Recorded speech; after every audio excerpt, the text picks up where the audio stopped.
Et mes acclamations, mon enthousiasme, viva notre bienfaiteur. Olé. Olé. Et tout de suite, Hélène Kuttner nous emmène au théâtre. Bonjour Hélène. Bonjour Cyrielle. Bonjour Hélène. Bonjour Anthony.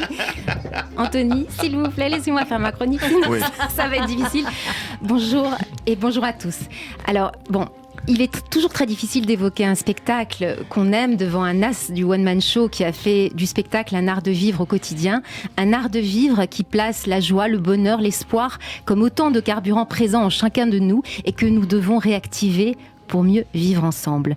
Le choix que j'ai fait pour vous, Anthony, s'appelle Respire. Respire, c'est une création théâtrale qui vient de démarrer à la Scala de Paris avec la comédienne Romane Boringer et c'est un spectacle qui porte tout cela.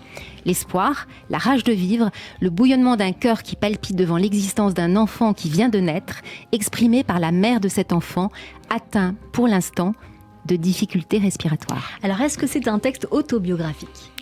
Impossible de le savoir, Cyrielle, je ne sais pas. En tout cas, Sophie Maurer, puisque c'est l'auteur, est une jeune autrice très douée qui a composé un texte brûlant, un appel à la vie, en racontant une situation d'attente et d'angoisse, durant laquelle le personnage principal, la mère, incarnée par Romane Boringer, qui est fabuleuse, passe par toutes les couleurs de l'arc-en-ciel émotionnel. Cette mère est dans un couloir de maternité alors que son nouveau-né a encore du mal à respirer. Elle ne peut le toucher, elle se tient derrière la vitre bleutée alors que le personnel médical lui conseille de retourner dormir chez elle. Mais elle reste debout. Elle nous livre ses plus folles, ses plus intimes pensées durant cette nuit infernale et magique. Et sa parole est celle d'une combattante, une parole de colère, de révolte, un mouvement d'humeur et d'amertume contre nos dérives sectaires, nos négligences écologiques, nos crises économiques, l'égoïsme qui gouverne nos nations. Dans quel monde cet enfant va-t-il évoluer ? Est-ce bien raisonnable de le voir grandir dans un tel chaos ? Mais d'autres mots, d'autres phrases plus tendres, plus joyeuses, plus poétiques, plus drôles aussi arrivent comme une vague qui viendrait tout balayer. Car cette mère qui nous regarde dans les yeux en même temps qu'elle regarde les yeux encore fermés de son nouveau-né, nous chante aussi et avant tout l'élan vital, l'énergie, la puissance dévastatrice de son désir de vie. Et là, elle se fait lionne, elle se fait tigresse, boxeuse de compétition, pour livrer bataille à tous nos démons, à toutes nos peurs et nos angoisses, pour crier cet hymne à la vie, à la respiration, au jeu, à l'enfance et à l'innocence d'une vie nouvelle.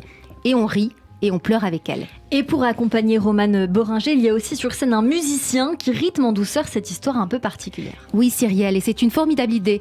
Bruno Rall, un comédien musicien, accompagne le texte avec une guitare et un clavier en modulant des harmonies colorées, jazz ou romantiques, Stan Getz ou Chopin. La scène est bordée par des cubes de plexiglas, un écran de cinéma projette au fond des vidéos aux ambiances floutées, ce qui permet aux spectateurs suspendus au visage et au corps extrêmement mobiles de Romane Boringer de voyager parmi les différentes situations et atmosphères.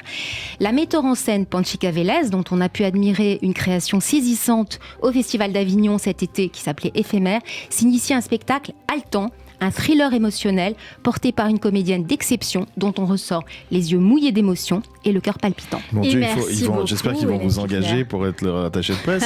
Et ça me donne hyper envie d'aller Et voir. c'est l'objectif Respire de Sophie Maurer. Super, C'est à la super. Scala de Paris jusqu'au 8 octobre, puis du 3 février au 1er avril 2023.